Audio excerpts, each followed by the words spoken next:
욥과 세 친구들의 이야기가 계속해서 반복되어서 진행이 되다가 엘리후라는 젊은 사람이 폭풍 같은 열정으로 자신 안에 막아두었던 말들을 쏟아내었습니다. 많은 질문들과 그리고 욥과 친구들의 말에 동의하지 못했던 일, 깨닫지 못하고 생각하지 못했던 일에 대하여 아주 신선하고 새로운 관점에서 이야기를 하게 되는데, 이 이야기가 마무리되는 듯 싶어서 끝나는 것 같은 그때에 갑자기 38장에서부터 하나님께서 그 자리에 나타나십니다. 그리고 욥과 그 자리에 있는 사람들에게 하나님의 뜻과 하나님의 마음에 대해서 드러내세요. 그래서 이 38장이 앞서서 논의되고 있는 여러 고난에 대한 욥의 연약함에 대한 그런 추궁과 반론과 이야기들을 갑자기 뚝 끊어서 하나님께서 어떻게 욥을 포함한 우리 모두에게 다가오셔서 이야기하고 계신지에 대해서 말씀하고 계세요. 논리적인 흐름을 보고 그리고 욥의 이야기들, 친구들과의 이야기들의 맥락을 보면 굉장히 뚝 떨어져 있는 것처럼 엘리후의 이야기도 여겨지고 하나님의 개입하심도 그렇게 여겨지지만, 그런데 우리가 하나님께서 하시는 여러 일들, 욥에게 일어났던 여러 일들을 생각해 보면 이 일이 오히려 가장 자연스러운 하나님의 개입하심이 아닌가 싶기도 합니다. 주님께서 말씀하시고 주님께서 당신의 영광, 당신의 임재를 드러내셨던 이 사건, 이 장면을 통해서 하나님께서 우리에게 도전하시는 것에 대해서, 우리가 이런 만남을 통해서 깨달아지는 것에 대해서 같이 묵상하고 싶습니다. 주님께서 욥에게 나타나셨을 때, 주님께서 욥의 세 친구들에게 나타나셨을 때, 그 일을 통하여서 첫 번째로 드러나게 되는 일이 뭐냐면, 그냥 우리가 연약하고 고난과 고통 가운데 있는 욥이라는 사실입니다. 하나님이 드러나시자, 하나님이 영광을 드러내시자 우리가 연약하고 죽을 수밖에 없고, 우리의 한계가 명확하고 우리가 하나님이 아니고 모든 것을 다 알지도 못하는 욥일 뿐이다. 우리는 그냥 사람일 뿐이다. 그게 확 드러나게 되는 것에 주목하게 됩니다. 오늘 본문 말씀 1절 3절까지 말씀을 보면, 그때 주님께서 욥에게 폭풍이 몰아치는 가운데서 대답하셨다. 내가 누구이기에 무지하고 헛된 말로 내 지혜를 의심하느냐. 이제 허리를 동이고 대장부답게 일어서서 묻는 말에 대답해 보아라. 이렇게 말씀하십니다. 주님께서 엘리후의 말, 그리고 그의 말이 어떤 의미가 있다, 주님은 어떻게 생각하셨다, 이런 언급이 전혀 없으시고 엘리후의 말이 끝났는 듯 싶더니 바로 욥에게 대답해봐라 라고 말씀하고 계세요.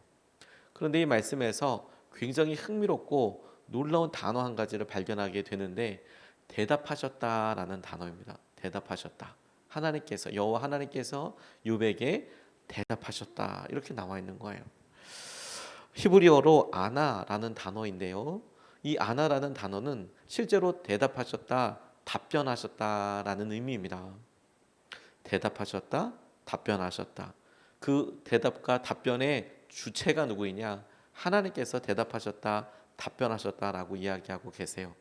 우리가 이렇게 생각하면 그렇구나라고 자연스럽게 넘어가게 되지만, 말씀대로 전체의 논리적인 맥락을 본다면, 만약에 우리가 어떤 사람에게 무엇을 물었어요. 대화를 하고 있어요, 그 사람에게. 그럴 때 그 사람이 우리의 질문에 대답했다, 답변했다, 이렇게 표현할 수 있지 않습니까? 그런데 이 전체 이야기에서 욥은 하나님이 도대체 어디 계신지 모르겠다라고 누누이 이야기해 왔어요. 그래서 질문해 보고 싶다, 만나보고 싶다, 이런 이야기들이 계속해서 발견되지 않습니까? 그리고 실제로 욥이 하나님에게 직접 하나님 이러이렇게 하해 주십시오라고 이야기했을 때, 이 전에는 하나님께서 한 번이라도 어떻게 개입하셔서 사실 나는 이렇게 생각해, 어떻게, 하나님과 욥과의 대화가 있었던 것도 아니에요. 그래서 답답하고 고통스럽게 욥이 끊임없이 그냥 혼자서 독백하듯이 이야기하고 있었던 것이 욥기의 상황이거든요. 그런데 하나님이 개입하셨을 때 그 첫 번째 동사가 뭐냐면 답변하셨다, 대답하셨다라는 거예요. 욥은 뭐가 걱정이었냐면, 아픔이었냐면, 하나님이 대답하지 않으셨다, 답변하지 않으셨다, 내가 말하는 것을 알긴 하실까, 그게 고민이었는데, 하나님은 참고 참으시다가 당신의 임재, 당신의 영광을 드러내실 때에 답변하셨다라고 이야기하고 있어요. 그 말을 통해서 우리에게 주는 울림이, 영적인 울림이 있습니다. 하나님이 욥의 말과 세 친구들의 말을 다 듣고 계셨고 하나님께서 그때그때마다 답변과 대답을 하고 계셨던 거예요. 하나님의 생각이 있으셨던 것이죠. 그래서 그 모든 일에 사람들은, 욥은, 우리들은 하나님 어떻게 이렇게 생각하시나, 어떻게 내 말도 듣지 않으시고 모른 척 하시나 라고 생각할 수는 있어도 하나님은 당신의 임재와 영광을 드러내시는 것을 통하여 우리의 기도와 우리의 아픔과 어려움에 대한 분명한 답변으로 임하고 계시더라라는 거예요. 하나님 다 듣고 계세요. 그래서 하나님께서 그렇게 나타나실 때에 우리에게 있어서는 뚝 끊어진 것처럼, 하나님께서 갑자기 나타나신 것처럼 우리는 여겨지지만 이게 우리의 연약함이라니까요. 하나님 한 번도 우리를 떠나신 적이 없으시고 하나님 한 번도 우리의 고난 가운데에서 외면하신 적이 없으시고 오히려 그것을 보시며 자랑으로 우리의 믿음의 고백과 우리의 마음의 중심을 하나님께서는 귀하고 향기로운 열매로 보석처럼 보고 계셨었다. 저는 답변하다, 대답하다라든 아나라는 히브리어 단어를 통해서 하나님께서 욥의 모든 행동들에 대한 결정적인 하나님의 마음이라는 생각을 하게 됐어요.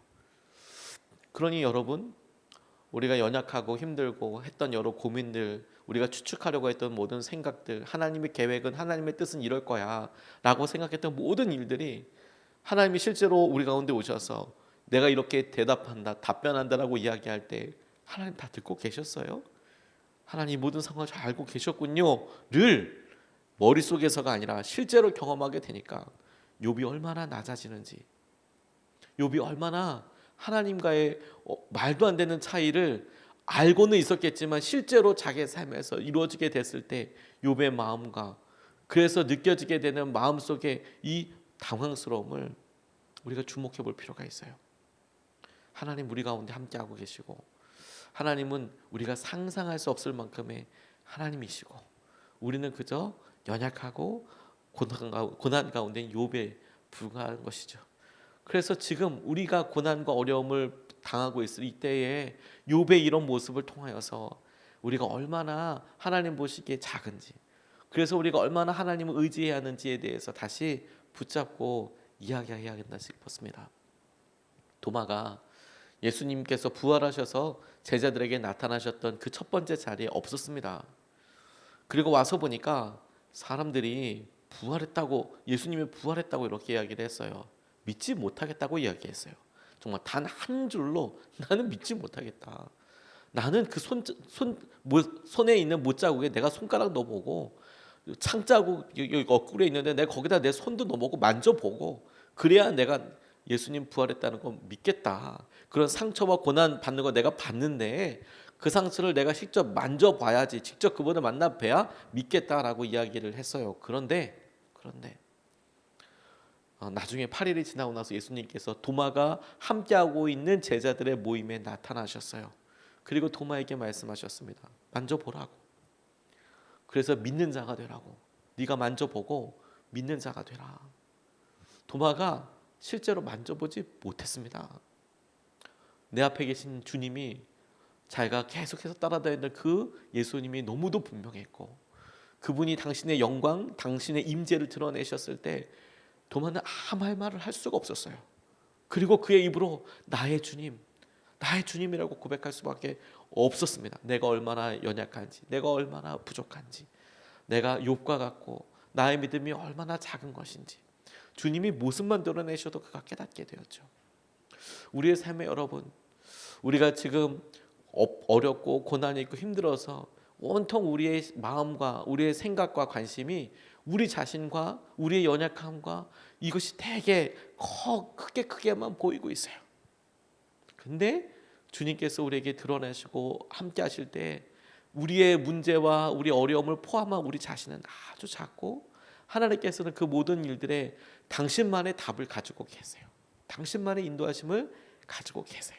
그게 하나님께서 대답하셨다. 욥에게 대답하셨다. 그리고 그의 삶에 쑥 개입하셔서 그에게 질문을 하실 때에 일어나게 된 첫 번째 영적인 변화라고 싶어요. 그래서 두 번째로 자연스럽게 우리의 마음과 생각이 집중되게 됩니다.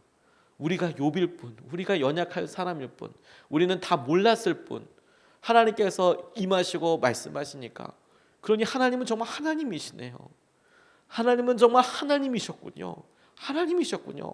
라고 고백할 수밖에 없는 일이, 영적인 깨달음이, 고백이 있더라라는 거예요. 4절서부터 7절까지의 말씀을 보면, 내가 땅의 기초를 놓을 때에 내가 거기에 있기라도 하였느냐? 내가 그처럼 많이 알면 내 물음에 대답해 보아라. 누가 이 땅을 설계하였는지 너는 아느냐? 누가 그 위에 측량줄을 띄웠는지 너는 아느냐? 무엇이 땅을 버티는 기둥을 잡고 있느냐? 누가 땅에 주춧돌을 놓았느냐? 그날 새벽에 별들이 함께 노래하였고 천사들은 모두 기쁨으로 소리를 질렀다. 이렇게 이야기하고 있어요. 하나님께서 욥에게 질문을 쏟아내십니다. 그런데 당신이 이 모든 이야기와 상황을 듣고 계셨음을 알게 하실 뿐만 아니라, 욥과 세 친구들이 그래, 내가 설명할 수 없는 이 고난의 이유, 하나님의 목적, 계획에 대해서 막 이야기하고, 그런 계획 가운데 나는 이렇다라고 막 이야기한 것들에 대해서, 그래서 하나님의 계획은 이럴 거야 추론하고 생각하고 있던 것에서 대답하지 않으시고 역으로 질문을 막 쏟아내면서, 네가 정말 하나님, 내가 했던 여러 일들에 대해서, 하나님 당신, 하나님 자신이 했던 일들에 대해서 정말 알 수 있는 지혜가 있는 것이냐, 그만한 지혜와 지식이 있는 것이냐에 대해서 드러나세요. 하나님이 그의 생각과 욥과 세 친구들의 말이 틀렸다 맞았다 이렇게 이야기 바로 하지 않으셨어요. 너희가 정말 아느냐? 너희가 그 일에 대해서 정말 깨달았다고 생각을 하느냐? 하나님께서는 당신이 가지고 계신 능력과 전능하심과 전지하심을, 그리고 당신께서 가지고 있었던 우리와 상상할 수 없고 비교할 수 없는 차이에 대해서 드러내시면서 우리가 상상할 수 없는, 우리가 막 찾고자 하는 답, 우리가 원하는 방법의 답, 만약에 하나님께서 이 자리에서 욥이 했던 말에 대해서 하나하나 설명해 주셨다면, 역시 우리가 생각하는 틀 안에, 그래 우리의 지혜의 틀 안에 하나님께서 이렇게 대답해 주시지. 하나님은 그런 틀마저 싹 무시해버리고 대답? 너는 이런 것에 대해서 아느냐 물으시며, 하나님이 우리와 얼마나 다른지에 대해서 우리가 깊이 깨닫도록 계속해서 메아리와 울림을 주십니다.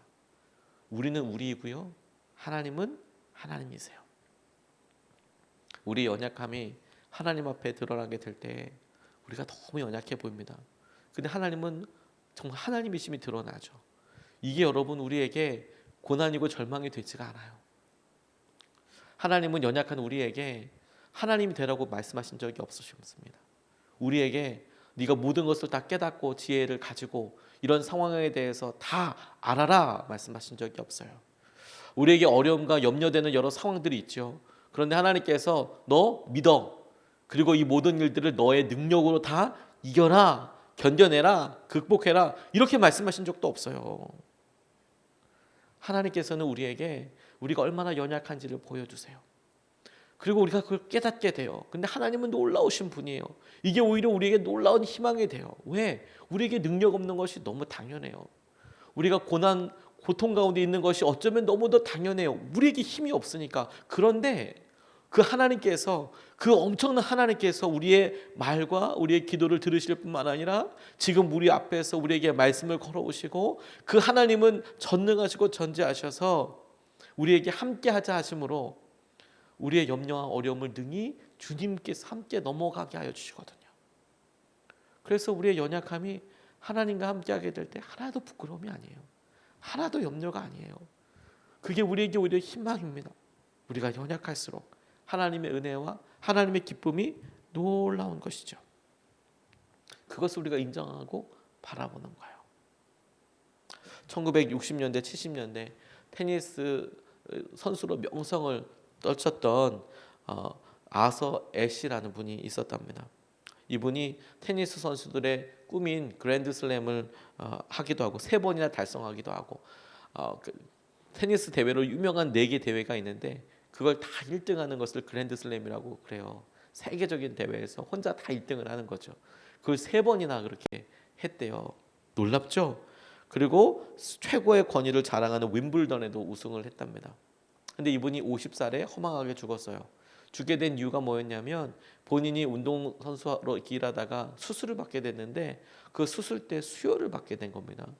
그런데 수혈을 받을 때 그때 당시만 해도 에이즈나 이런 것들에 대해서 그렇게 많이 발달되어 있지 않았거든요. 수혈 받은 피 중에서 에이즈 환자의 피가 있었던 거예요. 그래서 에이즈로 죽었어요. 자기가 무슨 어떤 삶을 뭐 이렇게 그런 게 아니고 수술 받다가 그렇게 에이즈에 옮게 됐어요. 허망하죠. 당황스럽죠. 그러니까 사람들이 물었대요. 이제 죽을 수밖에 없는 이 선수에게 와서 하나님 원망스럽지 않냐. 이렇게 이야기했는데 이 사람이 전혀 그렇지 않다고 이야기했어요. 하나님 왜 당신에게 그런 병을 걸리게 했을까요? 이렇게 묻는 사람에게 이 선수가 이렇게 이야기했습니다. 전 세계에 5천만 명의 어린아이들이 테니스를 칩니다. 그리고 그중에 500만 명이 테니스를 정식으로 배워요. 5천만 명이 치지만 그중에 500만 명이 정상적으로 뭔가 깊이 그 일을 배워요. 그런데 그중에 50명만 직업 선수가 돼요. 5천만 명 중에서 벌써 100대 1로 줄었죠. 그중 5만 명이 리그전에 참석하게 됩니다.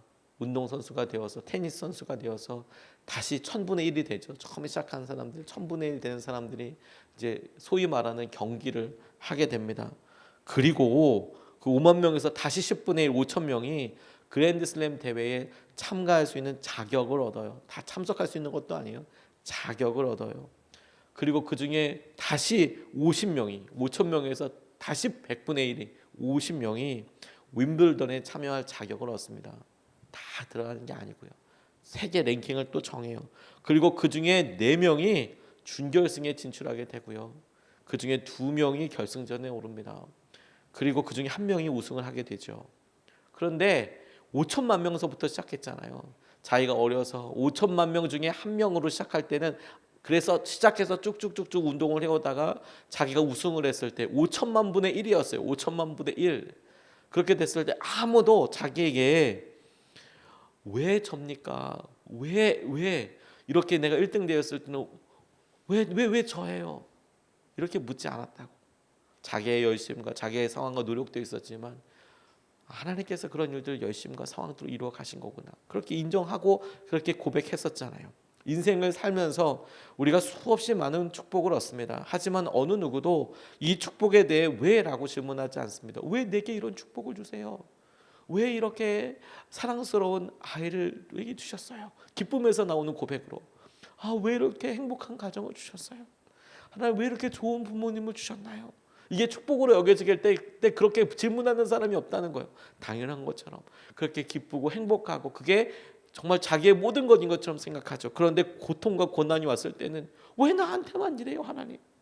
왜 나한테만 아픔이 있어요? 왜 나한테만 이렇게 힘들어요? 라고 고백하더라. 그런데 아서 애쉬는 자신이 축복이 대체 왜 왔냐고 질문하지 않듯이 실패와 재앙에 대해서도 왜냐고 묻지 않는 것이 당연하다고 그렇게 이야기했다는 거예요. 저는 이 이야기와 고백이 우리의 삶에 고난과 어려움과 한계들이 있죠. 코로나19로 인하여서 우리에게 여러 한계 상황들과 어려움이 정말 예상하지 못했던 영역에서 막 등장합니다. 예상하지 못했던 그런 생각으로. 혹은 상상만 했던 것들이 우리에게 실제가 될 때도 있어요. 어렵습니다. 재정적으로나 우리가 건강으로나 무엇보다도 염려가 참 많이 늘 수 있어요. 두려움이 참 많이 늘 수 있어요. 아이가 이렇게 좋아하고 이뻐하는 것 보면서 두려움이 일어날 수 있어요. 우리가 얼마나 연약한지, 우리가 얼마나 허망한지. 그런데 여러분, 이런 시기와 이런 일들을 통해서 우리의 연약함이 드러날수록 우리 가운데 두려움이 많고 염려가 많고 걱정이 많구나, 우리가 이렇게 연약하구나 라는 것이 더더더 크게 보여질 때, 그때가 하나님께서는 그 모든 문제와 어려움을 더더더 비교할 수 없을 만큼 놀라운 하나님의 품 안에, 하나님의 절대적인 주권 가운데 하나님 다스리고 계시는 거구나, 붙잡고 계시는 거구나, 그걸 알게 되는 통로가 될 거예요. 하나님이 지금 그런 놀라운 은혜로 마음으로 우리에게 계세요. 여러분 오늘 이 기도를, 오늘 이 말씀을, 오늘 이 예배를 마치면서 한번 떠올려 보십시오. 하나님께서 우리가 이제 기도하는데 갑자기 우리에게 말씀을 걸어오시고 우리의 마음에 확 열어주셔서 우리의 영적인 감각을 확 열어주셔서 하나님이 직접 우리에게 이렇게 말씀하신다고 여러분 한번 상상해 보십시오. 우리가 했던 말과 기도에 대해서 내가 대답한다라고요. 욥에게 말씀하셨던 것처럼 욥의 말씀, 욥의 여러 일들이 하나님께서 대답하여 이르시기를, 그리고 하나님께서 갖고 계셨던 계획을 생각해 보십시오. 그런 임재와 그런 놀라운 은혜가 욥은 하나님의 말씀이 시작될 때까지 하나님께서 갖고 계신 말과 관심 몰랐어요. 근데 이제 그 대답하신다고 말씀하기 시작하실 때 어려움과 힘든 것에 대한 고백이 아니었어도 하나님 함께하고 계시는 것으로 인하여, 하나님 내 말을 듣고 계신 것으로 인하여 낮아지고 하나님의 위대하심을 경험하게 되잖아요. 우리도 똑같을 거예요. 욥에게 함께 하셨던 하나님이 지금 우리의 기도를 듣고 계셔 계셔서 우리의 마음을 다 알고 계세요. 그리고 오늘 우리와 함께하고 계세요. 지금 이 자리에서 저와 여러분들의 이야기를 들으실 거예요. 지금 여러분들의 자리에서 하나님 모든 것들 다 들으셨어요. 우리가 TV 앞에서나 우리가 침실에서나 아이들과 함께할 때에나 출근할 때에나 차 안에 있을 때에나 대중교통을 타고 움직일 때에나 전화를 통하여서 여러 어려움들을 토로할 때에나 하나님 그 옆에서 낱낱이 다 듣고 계세요. 우리의 연약함에 대하여, 주님의 위대하심에 대하여 우리가 주님과 함께하여 이 모든 일들을 이기게 되는 저와 여러분 되시기를 축복합니다. 두 가지 말씀을 단순하지만 분명하게 잡았습니다. 우리는 욥입니다. 연약합니다. 어렵습니다. 괜찮습니다. 하나님이 있기 때문입니다. 세상에서는 이러면 끝이고 영원히 사라질지 몰라도 하나님 우리를 버리지 않으십니다. 하나님은 하나님이시니까 우리를 넉넉히 이기게 해주실 것입니다. 이것을 붙잡고 두 번 나눠서 같이 기도하시겠습니다. 첫 번째는 1번